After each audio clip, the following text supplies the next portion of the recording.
Hi, and welcome back to Ron Hasn't Seen.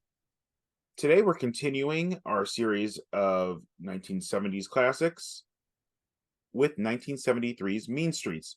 And to help me talk about this one, I've got one of my old friends, Will, industry professional, here, and I think talking about the cinematography, which is kind of his department, is going to be a big one in this. How you doing, Will? I'm great. Happy to be here. It was actually really cool watching Mean Streets because I mean it totally just feels of early Scorsese, and there's really just something really kind of awesome to see somebody who's such a regarded filmmaker see where they kind of had their breakout moment of being like, well, I'm going to tell my story. It was really cool to watch. Yeah, it really is. It's not Scorsese's first film, but I'll say it's the first Scorsese film. Like he was Yeah, doing there was like I looked on IMDb's trivia page, and I it kind of made me laugh because I read it first, and then when I watched the movie, it made sense. But I can't remember who it was, but apparently Martin Scorsese had directed a Roger Corman movie the year before, and I can't remember who he was talking to about it, but apparently they said to Martin Scorsese, they said whoever it was, they said to Martin Scorsese, "Okay, well, the thing you just made is a piece of shit." So it was like if I you're think it gonna was I think it was Cassavetes.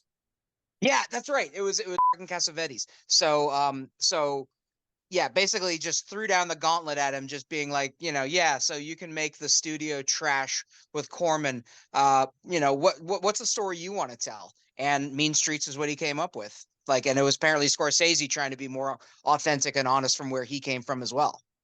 So it was co-written by Scorsese and Martin, who's an old friend of his. I think they grew up together, and they went on to work on other films together. New York, Raging Bull, uh, stars Harvey Keitel, Robert De Niro. I mean, becomes a staple of Scorsese films, and Amy Robinson. Going into this, I actually thought De Niro, just because of his work with Scorsese, was the main lead, and not Keitel being Charlie Kappa. Mhm. So Yeah, the story I follows. it was Go I ahead. was a bit taken aback by the fact that it's like, yeah, because we're so accustomed to knowing if De Niro's in a Scorsese movie, he's front and center. He's the main guy you're with for what, 2 decades of his filmmaking. And yeah, to watch him kind of play like a two-bit punk friend who is a real bad liability to Harvey Keitel, and you're supposed to all of a sudden like forget all the we grew up with a very different Harvey Keitel than the 70s Harvey Keitel was. I don't know. Let's go through the plot, but I want to get to that too. But so Okay. the story follows Keitel as Charlie Kappa. He's a low end wise guy, kind of an errand boy for his uncle Giovanni. De Niro is Johnny Boy, like his idiot friend, degenerate gambler, deep in debt to a bunch of the local loan sharks. And Charlie just keeps trying to run interference for his friend. And the film just kind of follows him in his day to day life as he tries to balance his relationship with his friends and his relationship with I think it's Johnny Boy's cousin Teresa, who's got epilepsy, Mhm. uh, and she's kind of shunned by the community for that because I old school Italians in the 70s. I'm not gonna. And Charlie knows his associations with Johnny Boy and some of these other guys at the bar are gonna hurt his chances for moving up within his uncle's organization, and he really wants to take over this restaurant that his uncle has a piece of, but the guy's behind because he kind of wants to go clean. He's got this Catholic guilt that's going the whole movie as well, which Will and I went to Catholic high school together, so I'm sure that's gonna not be a foreign concept for us. No, Uh, very, very, very understandable by the main character. yeah, there's not a huge plot to the film. It just really follows Charlie's day to day life, mostly at the Volpe's bar, uh, and until Johnny's debts catch up to him, and Charlie and Teresa are injured in a car crash, trying to help him escape from the loan sharks. And while Johnny just runs off into the night, the ending just leaves the fates of everybody open to our imagination, which is not the Scorseseest of endings, but it's just the way the I movie think that goes, and it's it felt like to me, it felt like I kind of want it, if you could sit down with Martin Scorsese, you want to be like, okay, what are the names of the guys in this movie in your real life? Like who are they? Like are they is Charlie like a combination of you and somebody else? because so many of the characters had this genuine, like, I love that one scene where you see De Niro and Charlie playing in this, playing grab ass in the street, bashing trash cans against each other. For a moment, you see that they have that history with each other, that they're just kind of like silly, whatever. Like, that's their connection in the past playing out. So it kind of reaffirms who they're supposed to be to each other. And yeah, it's like those are the Scorsese moments that I think later on he has, where these little moments of storytelling tells you a huge nugget about the character. But yeah, it was being not as definitive in other ways, very on Scorsese. You would have expected to see more Yeah, blood. but the structure story still feels very Scorsese. De Niro feels very Scorsese, but as we were saying, like if that were made later, you know, Charlie would have been De Niro probably, and Johnny would have been Pesci. Yeah. In my mind, Or that's how that would have. Johnny Boy could have been played by Harvey Keitel. I think that, after Taxi Driver, which I think was 3 years after this, I think it was 76 or something like that. Harvey Keitel, like, took a step down into more of a non-leading, more of a villain character, being Jodie Foster's pimp in that movie. So it's like you kind of saw the way that he realized Keitel kind of did have maybe a more nefarious presence to him, whereas Robert De Niro, he did well as Johnny Boy because there had to be a sweetness to him. There had to be something about him that you kind of felt bad for him, even when he kept doing these stupid things. And then later on to see Scorsese swap those guys into more what have become more of their archetypes historically. It was an interesting, bit of back and forth. And apparently, I didn't know this till looking this up, but Scorsese kind of grew up around De Niro too, in the same, like they kind of flew in the same circles, but were never like friends. Like they would have been Mm. at the same parties and things, but they were never friends until this. And so yeah, that's kind of his relationship there, and that's why De Niro. I mean, this catches De Niro catches everybody's eye, obviously, with this. I mean, he goes into Godfather 2 directly after this, pretty much. Yeah. Yeah. And but Keitel, like I'd say we grew up with Keitel from the Tarantino films. And obviously, this era of film, more than anything, had to have been Tarantino's influences. Like we could say, the cinematography was not what Scorsese would go on to do. I think he would do a little cleaner and things like that. But I think the style that this film had, that very gritty street level realism, which was, a budget thing, really, Mhm. um, which is what we see with a lot of the Tarantino films. I mean, obviously, it's years Is later, and the equipment could be cinematography something cheaper and cleaner. you want me to talk about right now? Yeah, let's talk about the cinematography because so the New York scenes were shot with a completely separate crew. They were Uh-huh. shot with film students because they couldn't afford to fly the crew out from LA. So the film Yep. cost about 300,000 to shoot, most of which was fronted by Coppola, because this is the era of the film school brats with Coppola, Scorsese, De Palma, Lucas, and Spielberg were all this kind of core group Yeah. that just exploded out at the same time. Yeah. Yeah. Because I mean, it was, in my understanding, I mean, they were all coming from the same, loose application of what film was going to be.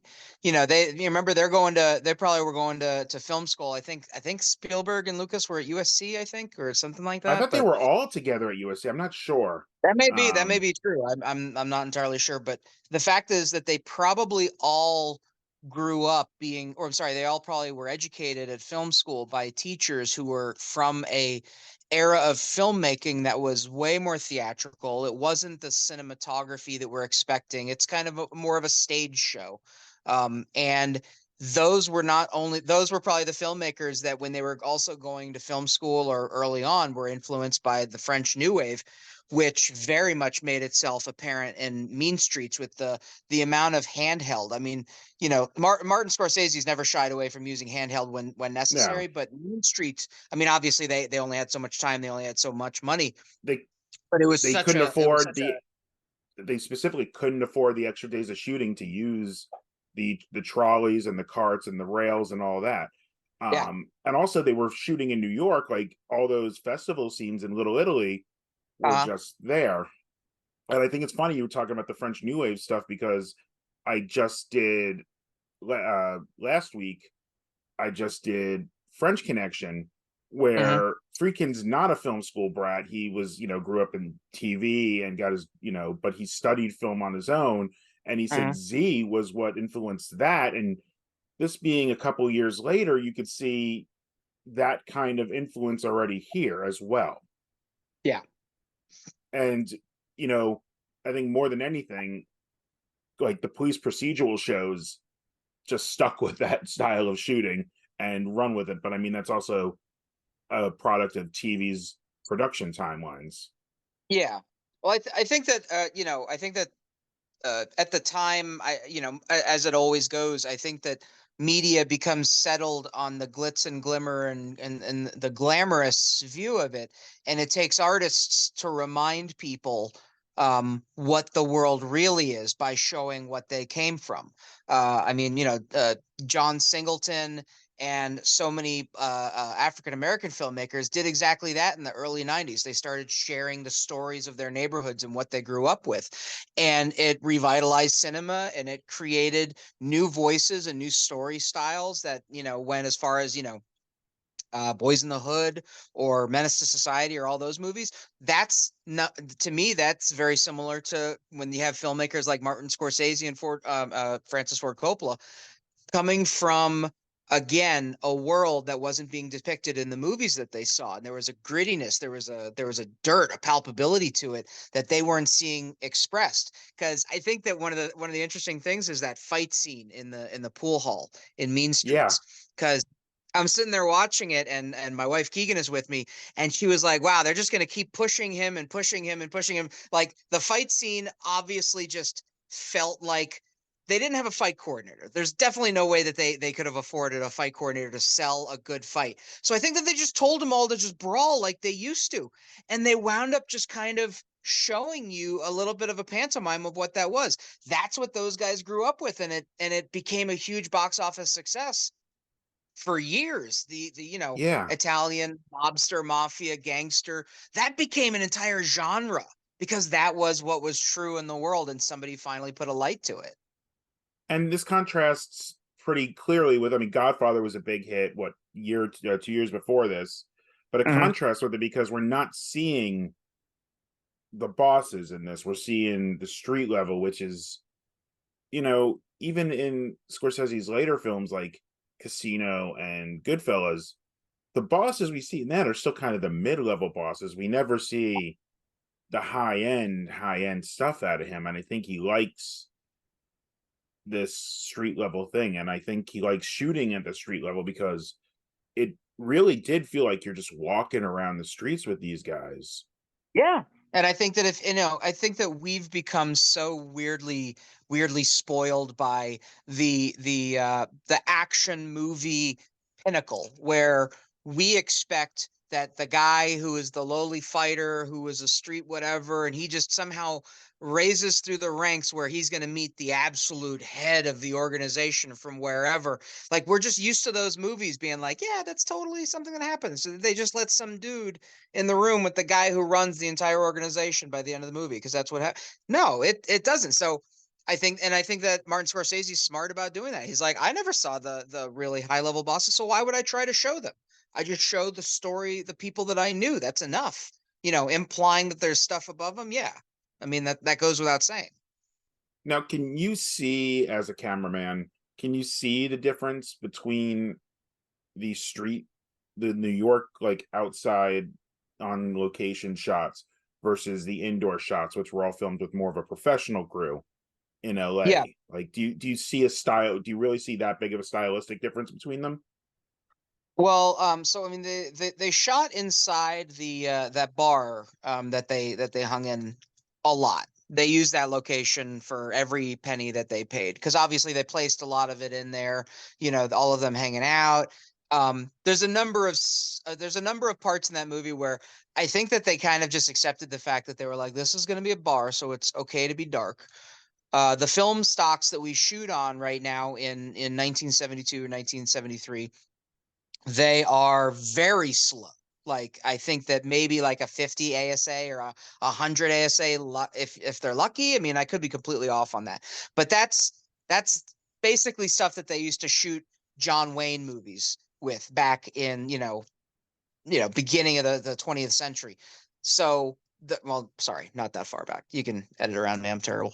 But the idea is that the film stocks were so old that they were using that, they would have needed the entire truck of lights to light the movie the way that he does it now, where you can actually see everything. I think that they just embraced the grittiness of it, and they were like, here, we've only got a 3 light kit anyway. We've only got a 4 light kit. We've only got whatever's available on our truck, which is probably tiny or non-existent. So a lot of times I think they just used a couple of open face lights with a red gel on them so that it would try to pop as much of you'd be able to get as much of the room red as possible. Red visibly, not like just the color red.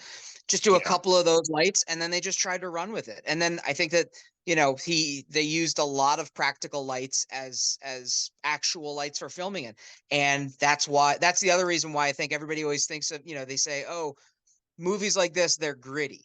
To me, that means one of two things. Back in this time. One, the film stock was so slow that you always underexposed it, so you always had to push the stock, which always brings the grain structure out of the film. So these movies were literally grainy. They literally had the tiniest variations in the ammonium nitrates where they burned and how, that the movie itself looked like you were watching through a dirt storm almost. So that's what made it gritty. But the thing that exacerbated that is the fact that they didn't have any lights to shoot it. That ending shot when they're driving up onto the QBE to drive wherever, and it's just literally all you can see is street lights as these little orbs floating around. They're shooting old, slow as hell stock, and that's literally all they could get out of that image. And it's just so ballsy to go for and do. I mean, obviously here and a lot of these early 70s, like this is the real indie film of the time, these kind of things. And it was for budget, but it became a style, I think, that even the studio films just kept after like that. Movies with bigger budgets kept these things by the end of the decade, like It's until we get to the 80s, like because I guess maybe the clothes were more colorful, things had to change to be onto that. Well, I mean, every major change, every new introduction of a genre, every new filmmaker, every cluster of new filmmakers that come up, it's because a war was fought, and the old guard in the studios had to let them in because they're the guys who are making movies. The way that you kiss the ring and get into the room has changed so much. I remember, it's like I think you and me went and saw, I think Memento. Was that, did we? Oh no, you had never seen it. No, yeah, that was the first one Yeah. I watched on this channel because you came out of the movie. I did you see it at Sundance? No, I didn't even see it at Sundance. I saw it Did once you? it actually had a release. Okay, because you came out and you basically spoiled it for us at Yes, I of think course. Ale I House saw. talking about the movie, and that was it for me. I didn't want to watch it. That's what started this channel.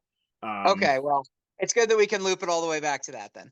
Um, but all I was just gonna say was that you watched that movie. That was Chris Nolan's jump on the diving board. Then he had to kiss the ring of the studio system and had to go and make that movie Insomnia with Al Pacino and Robin Williams, which was by every regard not a good movie because it was a straight up remake of another movie, and they didn't have any real interest in trying to remake it. But he had to kiss the ring because in 2002 that's what you do. They have you remake movies, and it sucks.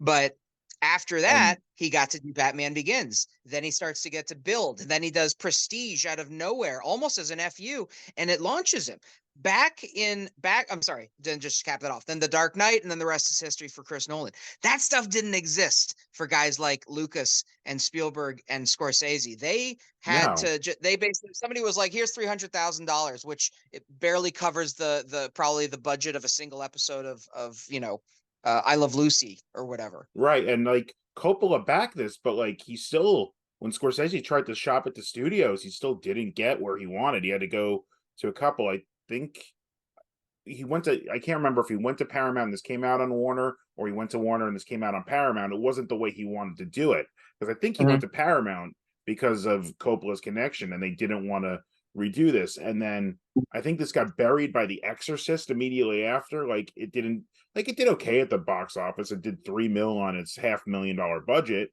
but Yeah. it just kind of got forgotten, except by people watching film. Scorsese got the, like, obviously, like De Niro blew up, Scorsese blew up. Keitel, like, as I said, he kind of disappeared. Like, I don't, as a leading man, I don't think, like, we knew him from the Tarantino and from, I think, Piano. Well, I Like he mean, was. when it comes to Harvey Keitel, I was thinking about that earlier. I feel like a whole generation, everybody our age, remembers Harvey Keitel in a bad guy, whether it be in an actual bad guy movie or it be Sister Act, where he's the bad guy, but it's a comedy with Whoopi Goldberg. It's just what everybody kind of think identifies Harvey Keitel as these days. Well, I think his Tarantino characters were kind of really very Charlie. They're the bad guy in there, that the fact that they're criminals, but they're the Hmm. good guy of the group. Like the Yeah. wolf is there to clean up, make sure everybody's taken care of. Mr. Yeah. White is the one who wants to keep things professional and clean. So I Hmm. think obviously, like, and I think that's why Tarantino chose him, was things like this. Yeah. Uh, one more cinematography thing is and I'm not sure, but I think I read that this was the first time they did that chest mounted selfie cam. Yeah. I mean, the more explicit name for it is like a body rig or body cam. In the industry, it's usually referred to either as sonori cam or doggy cam. Because specifically for that angle, I think the doggy cam thing became because this became the angle if you were a dog looking at a human. Like if the camera was the dog looking at the human, it was always looking up at him. So, but To me, it's it's a the horror panic shot cam. That's what I called it in my head when I saw it.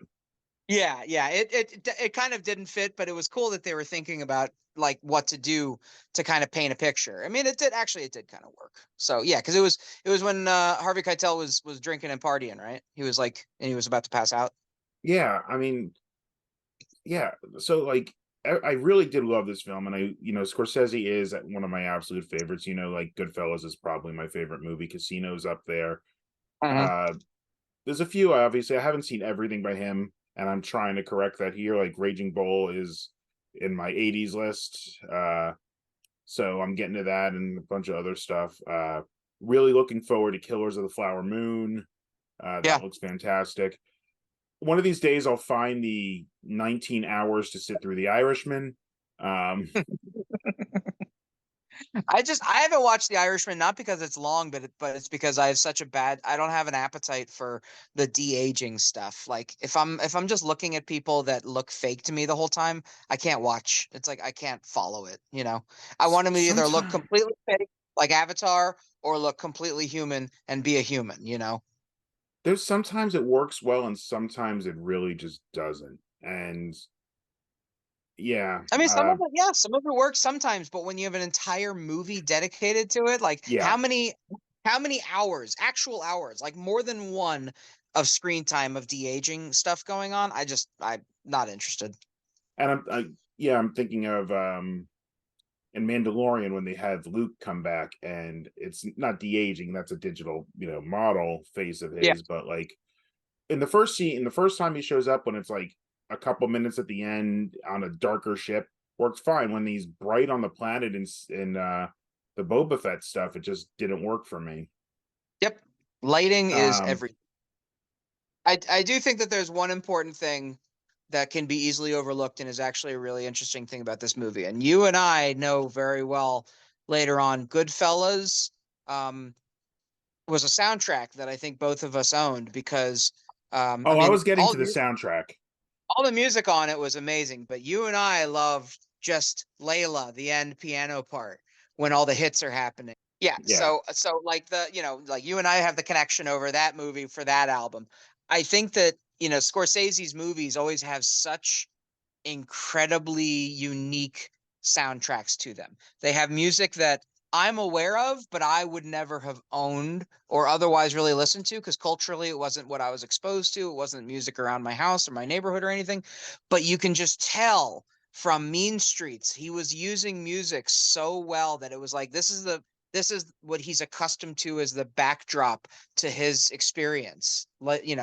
And the music doubled the budget. The licensing cost as much as the actual production on this. It moved the Yep. budget up from 300 to over 500 just for the music, because, and supposedly it's the first movie to use pop music, not from like modern that was kind of easy and cheap, but like pop hits from a decade older. It was the first Yeah. time that they kind of did that. And that's become, well, obviously he does a lot of period pieces, so he does a lot of that, but he's also, a huge fan of the music from the period, didn't he? He did the Stones documentary. What's that one called? I can't think of it. So and the Stones stuff in this is one of the ones that really stood out. Uh, but yeah, the music was fantastic. And it Now was let's always to great effect. It always was something that it sometimes it didn't take you out of it because you believe that the music matched what you were seeing, even if it wasn't like, somebody playing, Eye of the Tiger while you're watching a training montage. It's more directed, it's expected, it's obvious. The stuff that Scorsese puts in his music, I'm sorry, in his movies, they always have like this deliberate emotional tone to create, not to sell, not to match what you're seeing, but sometimes to kind of give it a spin. And I just think that a lot of times it makes it really, it's like, just go right back to Goodfellas. It's like he uses that piano sequence in Layla when people are getting whacked and like loads of people are dying. You're listening to this beautiful music and you're just like, this is kind of sick and demented. And the cool thing is if you go up and look online, Martin Scorsese's, I think his graduating thesis project, the one with the guy shaving, is available somewhere on YouTube or somewhere online. You should watch it because you see the earliest hints of how he dabbles with like a flavor of violence, but just it's there. It's not like it's not a celebration of it. It's just there. Yeah, But in it's his never student film, glorified.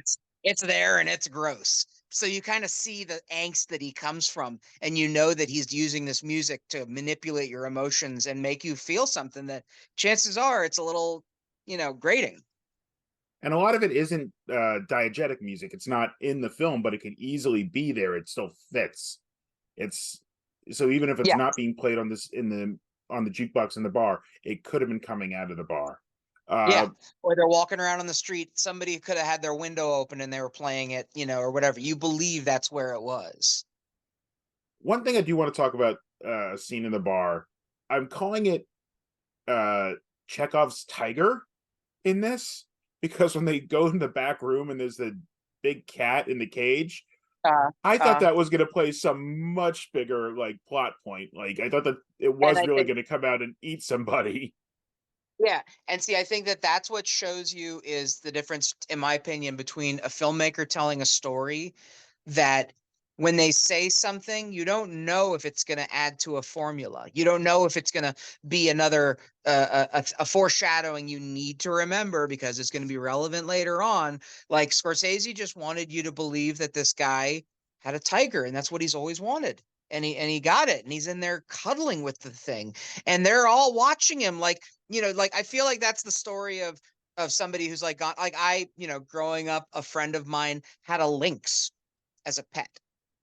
And so she Yeah. she she had a big cat in her house as a pet. And it's just one of those things where it's like, what? Yeah, do I? And my friend would be like, "You're fine, just do whatever. She'll ignore you or whatever." And I'm like, ignoring it's not an easy thing. So yeah, so if you're sitting in the room with the tiger, I'm sure that they were like, "It's gonna eat him in a minute, right?" And the fact that it had no other relevance, was just such an interesting character trait to learn about that guy, where you're just kind of like, ah, man, we really are all just chugging along, aren't we? Whew, oh man, So yeah, I loved it. This was fantastic. I think it wasn't quite what I was expecting, but I didn't know what I was expecting really when I went into this. Just one of those Yeah. movies I'd always heard of. That whole genre of the 70s feels like a genre in a way. And the other ones I'm going to with like next week is Chinatown, then it's Deer Hunter, and then Serpico. Yeah. It's like I feel like I'm going to need to talk to a therapist by the end of reviewing all these, because I'm just going to be in a depression from I just the think that way these was movies were done. I think that was exactly the goal, because it's like that's those people telling those stories as authentic origins for where they came from. The same thing with, with John Singleton and Ice Cube and filmmakers talking about the inner city in the 90s. These are a bunch of filmmakers who came out who learned filmmaking in Hollywood, in LA, and they saw what the products were. They saw that it was, glitzy glimmer, it was gorgeousness, it was wonderful, darling, and all this stuff. And TV only reinforced it. That, yeah, I think you had a bunch of filmmakers who were like, yeah, it's not like that from where I'm from, so I'm gonna show that to you. And now they do. And I think, yeah, it was like kind of a 20-year cycle. We had that in the 70s with the indie films. We had the indie films of the 90s. And then 2010s, I think it switched to TV, like where we Mhm. got that resurgence of these amazing serial shows. Obviously, something like Lost, which was more of a weirdly by the books, for even as weird as it was, kind of studio production. But like things like Breaking Bad and Sons of Anarchy would have been like the indie films of that period that would have kind of been in the cycle.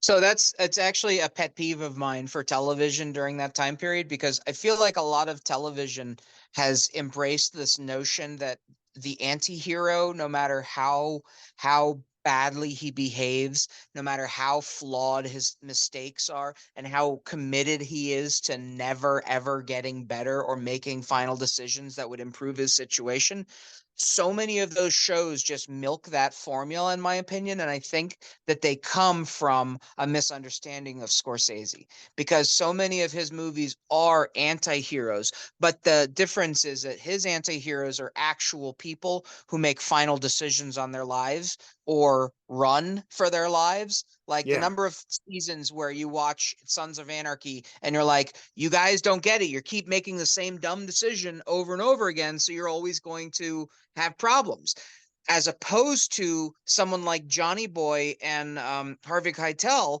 Their interaction, Harvey Keitel knows that he's going to be a problem, that he knows that guy's probably going to get him killed, but there's a loyalty there that you understand. That was why it was impossible for Harvey Keitel to ignore him. Even earlier on, he's arguing with Giovanni, being like, he's my friend. He's like, he's like, it was almost like my brother. And Giovanni was the one who made that I think he was the one who made the quote that made really popular from the movie, was something to do with like honest men associate with honest men. And he was basically telling Harvey Keitel, he's like, there's going to come a point where he's going to reflect badly on you, and it may cost you your life. And for some reason, just like shows like Sons of Anarchy or just all these anti-hero shows, they think that it's interesting to watch somebody continuously be a bad guy but long to be good about doing something, as opposed to watching a movie like a Martin Scorsese movie where they're like, they can't get out. There's no other way out, and you believe it. You believe that they're stuck, and it's just from all angles. Sorry for the word. It's that cool. It's that interesting thing about the villains are sometimes your friends. Sometimes they're the people around you, and not knowing to get away from them, to sever that, to cut them off, was very much core to the movie. The fact that he never could cut off Johnny Boy, and that was going to And it's cost him. That was hurt him. it's core to every like Scorsese mob film. And I said it's the Pesci character again and again. It's that guy. It's you love you're loyal to, you just, but he gets you killed at the end of the Yep. day. Yeah. Yeah, I mean, that's we're just gonna say that's Scorsese. And you know if you're not into Scorsese films, maybe this isn't for you. But if you are, and haven't seen this one, see it. If you haven't watched a Scorsese film, I don't know if this is the place to start. Uh, it's definitely shorter than everything else he's ever done, I'd say. It's an hour and 51 minutes. I mean, I was like, oh wow, this is an easy Scorsese to get through. Okay, what's up? But Yeah, yeah, I think that he got more long-winded later. yeah. I don't think there's. I think I'd recommend it. Any day of the week. I think it was fantastic. I think it really shows you where a lot of these people who became legendary actors, director, like this era is where we got the people we grew up with. Yeah. And I would recommend the movie from like, I want to frame it as kind of like a cool film historian sense, because of this. It's 2023. This movie was supposed to have taken place 50 years ago. Most people only know New York City from the early Giuliani administration in the 90s and the way that they put so much effort in cleaning up New York City. Because in 1973 and up into the 80s for a lot of New York, the movie depicts what New York used to be like. The Right. Warriors, don't think so much about the costumes and the silliness of it, but it shows what the city looked like. Paul This is Schrader's this is hardcore, this and is the city I was Taxi born in. I Driver. mean, Yeah, I mean, in 1973, in the early 70s, I mean, New York was a whole. It was really, I mean, Times Square was where all the strip clubs were, where all the nudie bars and all that stuff. It's like now everybody knows it because there's like an Olive Garden above, whatever. It, the point is, these movies, actually verite movies where they did things like they just went out on the street and started shooting in New York, no permits, no support, no nothing, hopped out, shot, ran back in.